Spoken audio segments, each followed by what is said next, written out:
بسم الله الرحمن الرحیم. السلام علیکم. امید لرم زمانونو خویندو چې ټول بخیر او د صحت په جامه کې به یې او الله مو همیشه خوشاله لره. نن درته د الله پاک صفاتي نوم الحکیم جل جلاله د دې معنا او څو خاصیتونه ښیم چې زموږ دپاره پکې ډېرې فایدې او فضیلتونه دي.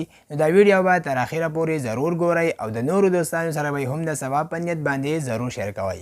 د مارونو خویندو الحکیم جل جلاله دا د الله پاک صفاتي نوم دی. معنی ده ډیر د حکمت خاوند. و د دې یو څو خاصیتونه دي دغه زده کړئ.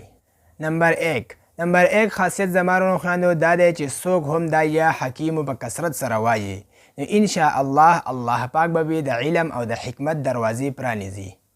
نمبر 2 خاصیت دا دی چې د چا څه قسمه څه کار وي څه مقصد وي هغه پوره کول غواړي نو هغه دې په پابندۍ سره دا یا حکیم وایي ان شاء الله هغه کار به یې پوره شي.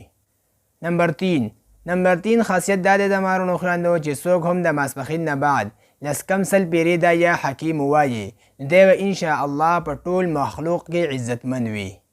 نمبر 4 خاصیت دا دی د مارونو خویندو چې څوک هم 2 او یا پیرې دا یا حکیم لولي نو دته به هیڅ مشکل هم نه پیښیږي او ټول حاجتونه به هم پوره شي.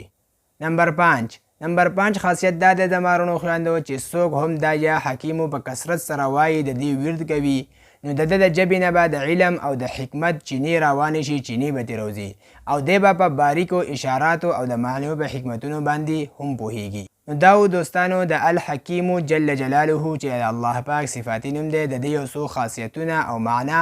امید دی چې تاسو به پوه شوئ.